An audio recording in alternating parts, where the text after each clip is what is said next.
आप 53 लाख गौवंशी पशुओं के गर्भाधान की नीति कार्यक्रम को नहीं बताया आपने। उसमें क्या वो गांव के बछिया शामिल हैं जो किसी योग्य नहीं है, जिनको लोग बाहर भेज देते हैं, कटवाने के लिए भेज देते हैं। आपने चिराग परियोजना जो लागू हुई 183 करोड़ रुपए की, वो समय से पहले क्यों बंद हुई? उसके लिए जिम्मेदार कौन है? हमारे सामने बैठे हुए पूर्व मुख्यमंत्री जी, उनके कार्यकाल में तो कुछ काम ही नहीं हुआ। 25 में तो आप सरकार में हो भाई, समर्पण आपके शासनकाल में हुआ। 2.5 साल से आप सरकार में हो और काम कुछ आप नहीं कर पा रहे हो और आरोप हम पे लगा रहे हो। इतनी बड़ी परियोजना छत्तीसगढ़ के लिए हित के लिए थी, प्रगति नहीं हुई, इसलिए हम पैसा को वापस कर देंगे। क्यों, किस बात की तनख्वाह खा रहे हैं? उसके लिए आपके आदरणीय मुख्यमंत्री जी, आपके आदरणीय प्रधानमंत्री जी कोई योजना बना रहे हैं कि उनको भी। और इस बीच में सभापति महोदय, मैं वहां रहा हूं, कार्यवाही बनती है, कार्यवाही करेंगे तो ठीक है, बाकी बात छोड़ दीजिए। लगभग 4 वर्षों में कुल स्वीकृत ऋण का मात्र 1% ही उपयोग हो सका। कोरोना हमारे समय था 10 ही करोड़ आया, लेकिन उसके बाद जो पैसा है 23 के बाद तो 24 और 25 इसमें कुछ नहीं काम किया। आपने स्वीकार किया है कि अनुरूप प्रगति नहीं होने के कारण बंद की गई। मैं इसका निश्चित ही परीक्षण कराऊंगा और इसमें जवाबदेही तय होना चाहिए। अजय जी बता रहे बड़े क्षमतावान, ये तो पता चलता है कितने क्षमतावान हैं आप। और आप तो फिर दमदार आदमी हो, पूरा कृत्रिम गर्भाधान आपके कंधों पर चलेगा आगे। स्पर्श मल्टी स्पेशलिटी हॉस्पिटल अब गैस्ट्रोएंटेरोलॉजी की सुविधा के साथ आपकी सेवा में, साथ ही दे रहा है एम्बुलेंस के लिए टोल फ्री नंबर की सुविधा 180030911616। स्पर्श मल्टी स्पेशलिटी हॉस्पिटल, एक एहसास अपनेपन का। श्री अजय चंद्राकर। माननीय अध्यक्ष महोदय, माननीय प्रधानमंत्री जी की इच्छा के अनुरूप ये प्रश्न है कि एलाइड सेक्टर किसानों के इनकम को हम दुगुना करें, तो सिर्फ एग्रीकल्चर नहीं, एग्रीकल्चर के एलाइड सेक्टर को भी अपन ध्यान दें। मेरा प्रश्न उसी आशय से है। मैं माननीय मंत्री जी से ये जानना चाहता हूं कि मादा गौवंशी पशु कितने हैं? आपने बताया है लगभग 53 लाख जो है टोटल में मादा है। तो उसके गर्भधान के लिए आपके पास क्या नीति है? पशु प्रजनन नीति कह लें, पशु प्रजनन नीति क्या है? कौन सा टीकाकरण किस तरह से आप करते हैं, किस माध्यम से करते हैं? माननीय चंद्राकर जी, आपने मादा का तो संख्या बता दिया, नर का संख्या नहीं बताया। अब नर में तो ऐसा है, राम विचार जी खुद, अब क्या आगे बोलूं, इनसे बड़े क्षमतावान वीर पुरुष और कोई है नहीं नर में।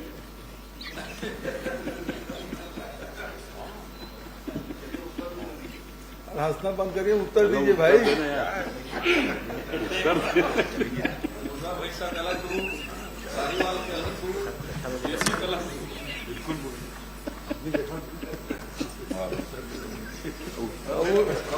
अब क्या उत्तर दे? उसको बोलते नहीं बन रहा है। अब पहले ही बता दिया कि प्रधानमंत्री का नाम आपने ले दिया, उसके बाद फिर क्षमता के बारे में बता दिया, तो उनको तो अपनी वास्तविकता पता है ना। देखिए, हाँ अब ठीक हुआ, नॉर्मल। हाँ फिर से तय रिपीट कर। सब भूल गए। माननीय सभापति महोदय, मैंने कहा है कि गौवंशी जो है उनके टीकाकरण के लिए, गर्भाधान के लिए आपकी नीति क्या है? पशु प्रजनन नीति कह लें उसको। पशु कौन से नस्ल की पैदा होगी, कैसे होगी, कितने दिन में करते हैं आप, और उसके लिए इंफ्रास्ट्रक्चर क्या है? तो आपने जैसे बताया है, क्या उसको पूछ लूंगा।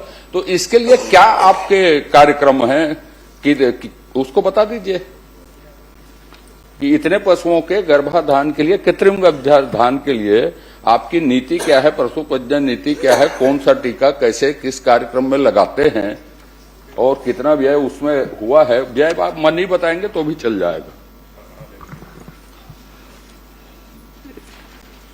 सभापति महोदय,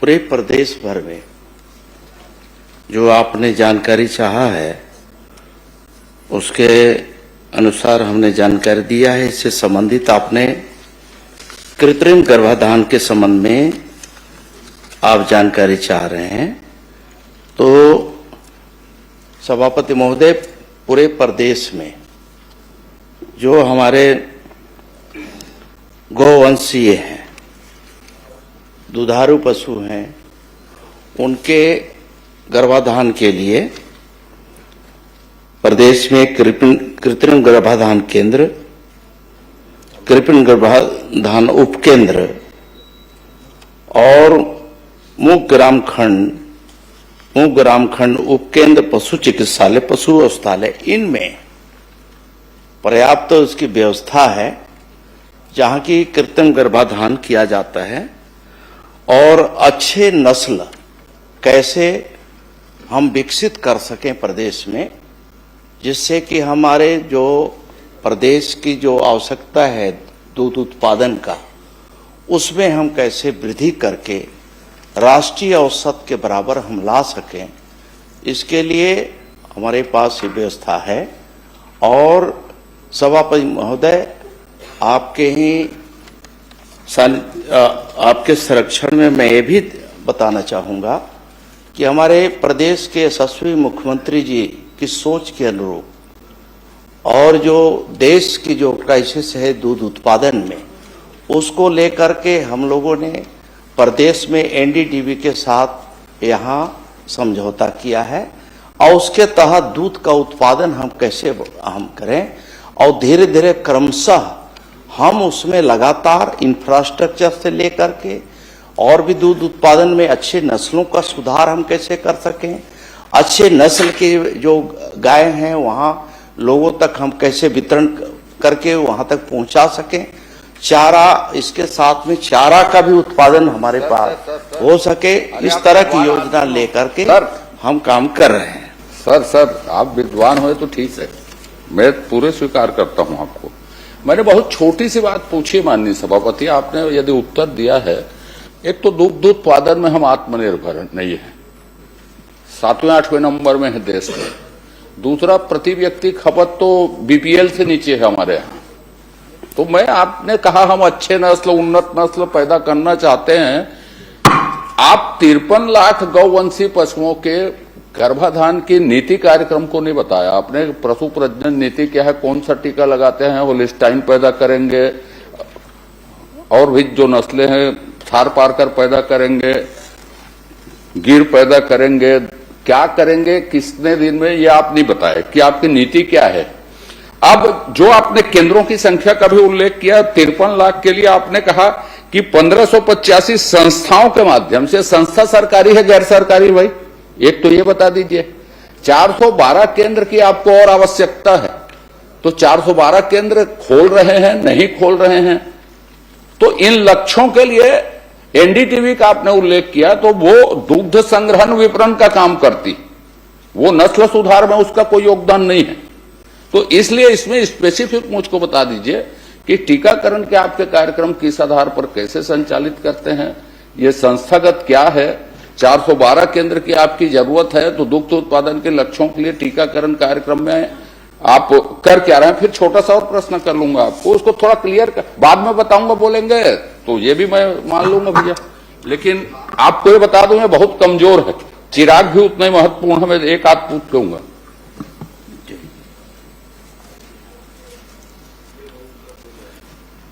सभापति महोदय, प्रदेश में दुग्ध उत्पादन को बढ़ावा देने के उद्देश्य से बछिया उत्पादन हेतु सेक्स शॉर्टेज सीमेंट के उपयोग को बढ़ावा दिया जा रहा है, जिससे लगभग 90% तक बछिया प्राप्त किया जा सकता है।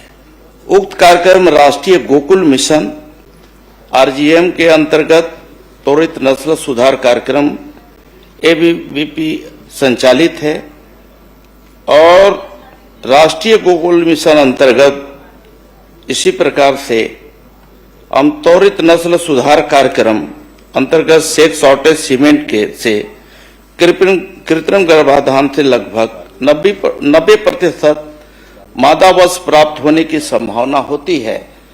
इसके तहत हम इसे सभी जगह योजना अंतर्गत सेक शॉर्टेज सीमेंट से 10,1228 कृत्रिम गर्भाधान केंद्र के लक्ष्य के अनुरूप में 33,484 पशुओं में कृत्रिम गर्भाधान कार्य संपादित किया गया है। माननीय सभापति महोदय, जिसमें सर पढ़ मत ना, छोटे छोटे चलता 7,883 संतति पैदा हुए, जो 87% मादा वत्स है। इस प्रकार से लगातार इसमें काम हो रहा है सभापति महोदय। और जहां तक प्राइवेट सेक्टर की बात है, तो प्राइवेट सेक्टर में भी गर्भाधान कार्यकर्ताओं हेतु उसके लिए भी व्यवस्था है। प्राइवेट सेक्टर से भी हम उनका भी सहयोग लेते हैं। आदरणीय, मैं जिस विषय को पूछ रहा हूं उसको डिटेल बताएंगे तो ज्यादा अच्छा होगा, नहीं तो हम आगे बढ़ जाएंगे, उसमें कोई प्रॉब्लम नहीं है। मैंने आपसे पूछा कि आपकी नीति, आपने राष्ट्रीय नीति बताई गोकुल मिशन की, उसके क्रियान्वयन की स्थिति क्या है मैं आगे बोल दूंगा। लेकिन मैंने आपसे पूछा है कि 53 लाख यदि हैं, और आपने जितने ये पूछा मैंने आपसे कि जो 1585 हो संस्थागत आपने लिखा है वो प्राइवेट है सरकारी है, एक। दूसरी बात, जितना आपने गर्भाधान किया है, कृत्रिम गर्भाधान कितने पशु को आपने एक साल भर का बता दीजिए। चलिए, एक साल में इतने लोगों को इतने पशु का गर्भाधान किया और इसमें इतने का लक्ष्य था और कितने किए हो ये बता दो, तो हमको कार्यक्रम की गति पता लग जाएगी। आप पूरा उत्तर नहीं देंगे तो भी, क्योंकि बहुत दयनीय स्थिति है हमारी इस क्षेत्र में।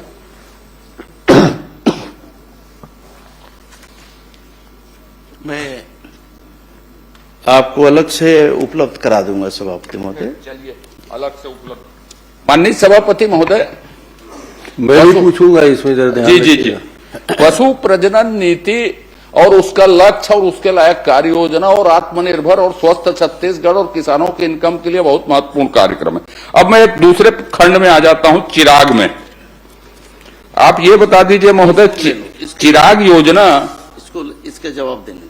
अब इसमें रहने दीजिए ना, अब तो बोले अलग से दे दूंगा बोले है ना। मैं लक्ष्य में अभी बता दे रहा हूँ। नहीं, बाद में दे दीजिएगा, अब रहने दीजिए। मैं जो बात आपके ध्यान में लाना चाहता था, आप तो बगल में भैया, नहीं जो दोनों अगल बगल में हो, अब तो हम लोग आप पूछिएगा ना। मैं तो आखिरी प्रश्न दूसरे खंड में आ रहा हूं, आप पूछ लीजिएगा। आपने चिराग परियोजना जो लागू हुई 183 करोड़ रुपए की, वो समय से पहले क्यों बंद हुई? उसके लिए जिम्मेदार कौन है? एक। दूसरी बात, कोविड कब समाप्त घोषित की भारत सरकार ने और परियोजना कब बंद हुई? कोविड का आपने कारण बताया। भारत सरकार ने अनाउंस किया कि इस तारीख को कोविड बंद हुआ करके, और कोविड बंद होने के बाद समय के बाद वो परियोजना सरेंडर हुई है। तो इसका कारण बता दीजिए मेरे को। दोषी कौन है इतने बड़े राशि को वापस करने के लिए?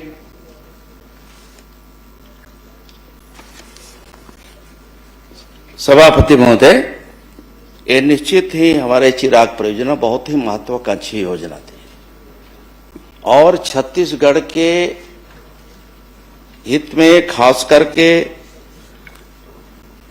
छोटे एवं सीमांत किसानों को आय को वृद्धि करना, कृषि उत्पादकता बढ़ाना, कृषि प्रणाली को सुदृढ़ करना, कृषि आधारित आजीविका को सशक्त करना, किसानों को बाजार तक बेहतर उपलब्ध संसाधन वहां तक पहुंचाना, और खास करके जो ट्राइबल क्षेत्र हैं उन क्षेत्रों के हमारे किसान हैं, ट्राइबल वर्ग समाज है, उनकी आय को कैसे हम बढ़ा करके हम कैसे समृद्ध कर सकें, ऐसे उद्देश्य को लेकर के काफी बहुउद्देशीय योजना थी। उसको लेकर के ये योजना जो है स्वीकृत किया गया था और निश्चित ही हमें कह सकते हैं, और हमारे सामने बैठे हुए पूर्व मुख्यमंत्री जी सभापति महोदय, उनके कार्यकाल में तो कुछ काम ही नहीं हुआ, और जिसके चलते इस योजना जो है लगातार पिछड़ते गया, कोई काम नहीं हुआ सभापति महोदय।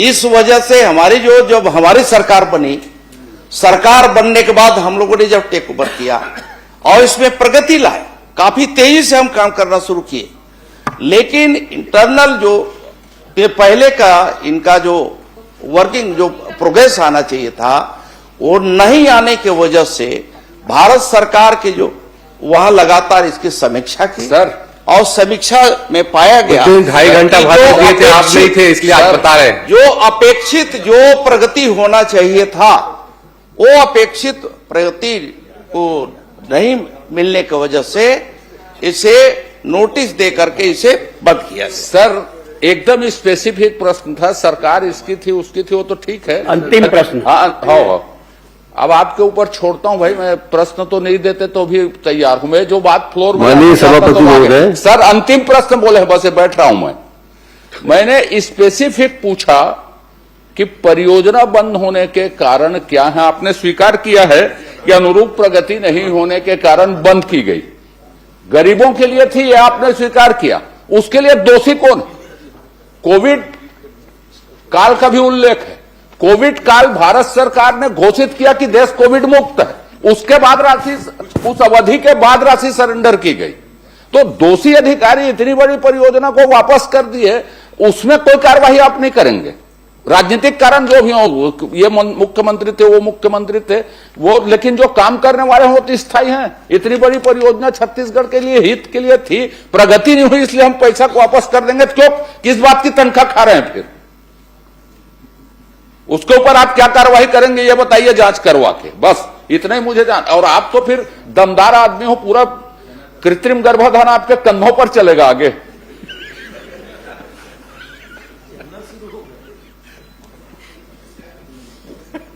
भैया आपको कुछ पूछना अरे है मेरा तो पहले पूछ दो लीजिए। जवाब आप।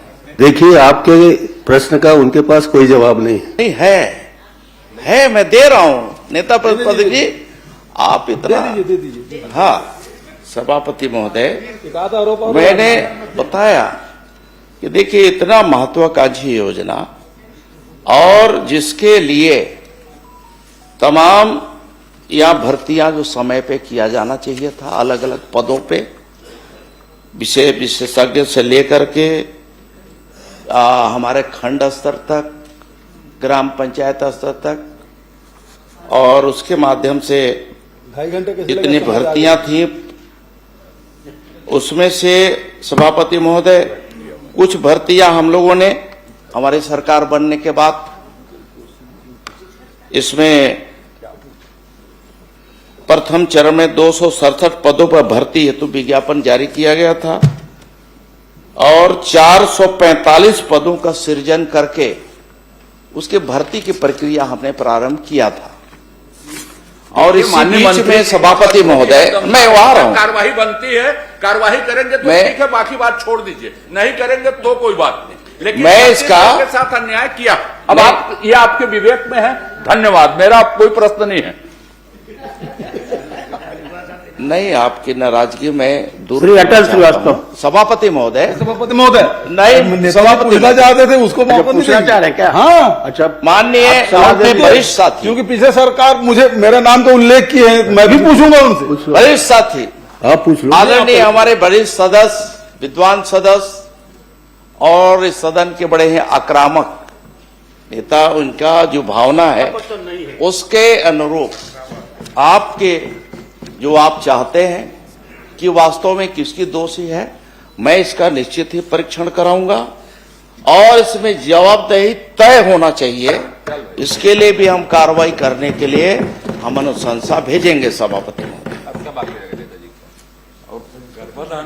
माननीय मंत्री जी,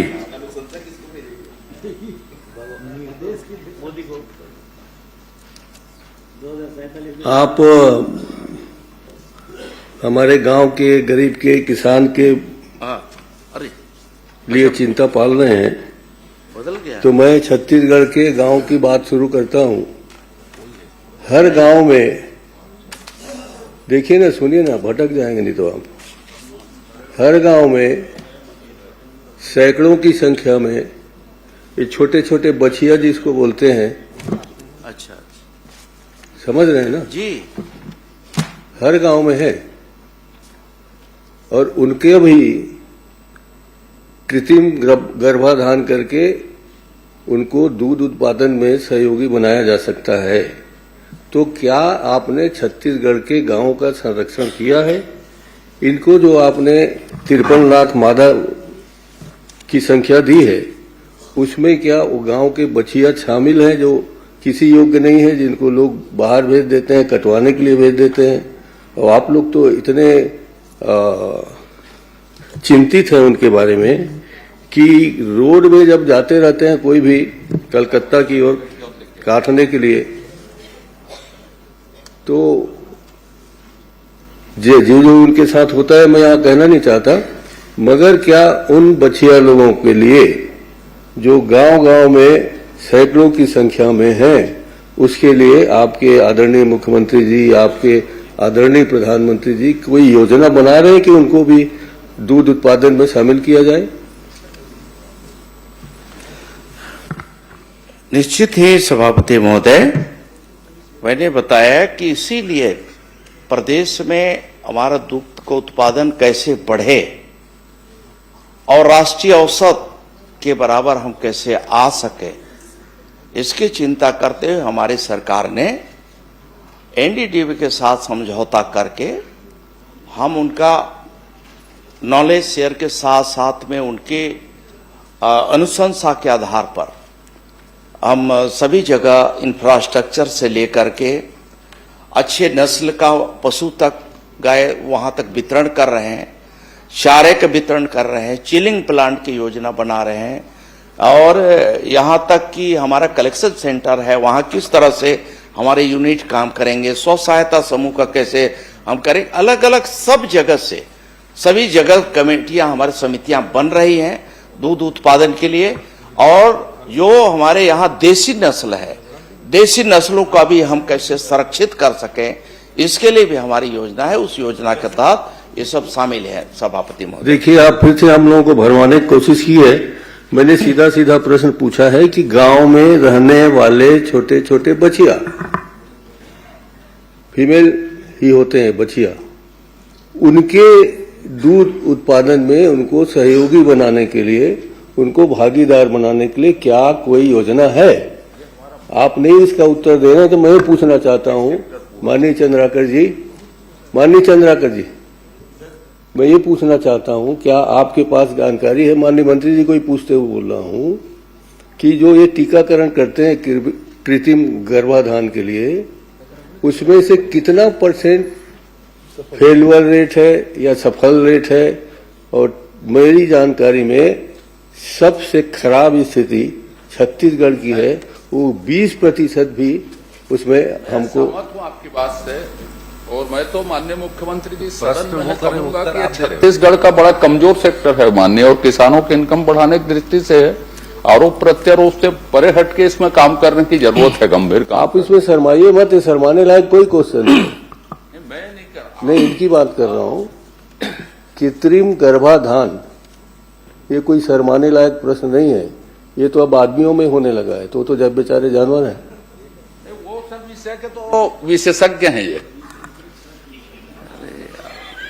श्री भूपेश बघेल जी, आप उसका रेट बता दीजिए ना, कितने % सफल हुए छत्तीसगढ़ में? अब वो सभापति एक महोदय साथ बता देंगे आप भी। सभापति महोदय, मेरा आप व्यवस्था का प्रश्न है।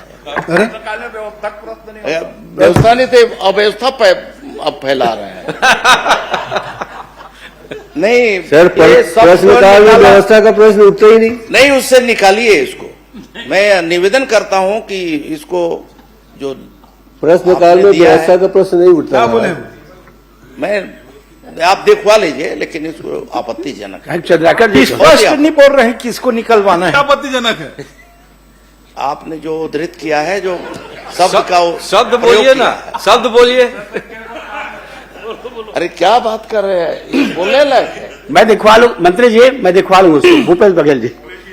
माननीय सभापति महोदय, माननीय मंत्री जी ने ये उल्लेख किया कि हमारे शासनकाल में इसकी स्वीकृति हुई, और चिराग परियोजना है वो राज्य सरकार के 100% योजना है, और वर्ल्ड बैंक से इसे लोन लिया गया है, उससे इसे संचालित है। और उसमें आपने बता दिया 21-22 में लगभग 10 करोड़ रुपया राशि स्वीकृत की गई।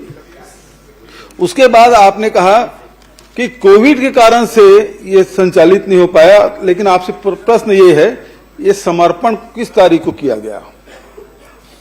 जो पैसा आया था उसको समर्पण किस तारीख को किया गया है और क्यों किया गया? सभापति महोदय,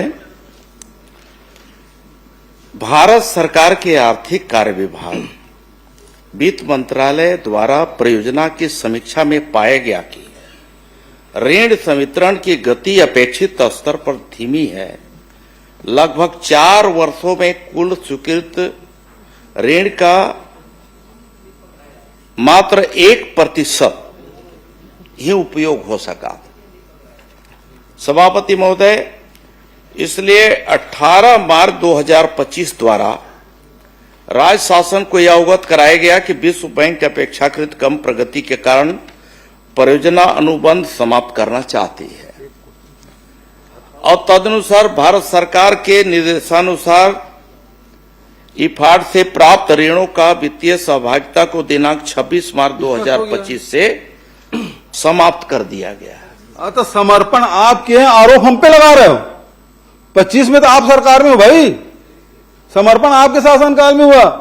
2.5 साल से आप सरकार में हो और काम कुछ आप नहीं कर पा रहे हो और आरोप हम पे लगा रहे हो। काम धीमे आपके समय चल रहा था जिसके कारण उनको वो सही कारण बताया ना, 21 में कोरोना था, उल्टा समझ रहे हैं उसको। कोरोना हमारे समय था, 10 ही करोड़ आया, लेकिन उसके बाद जो पैसा आया 23 के बाद तो 24 और 25 इसमें कुछ नहीं काम किया आप।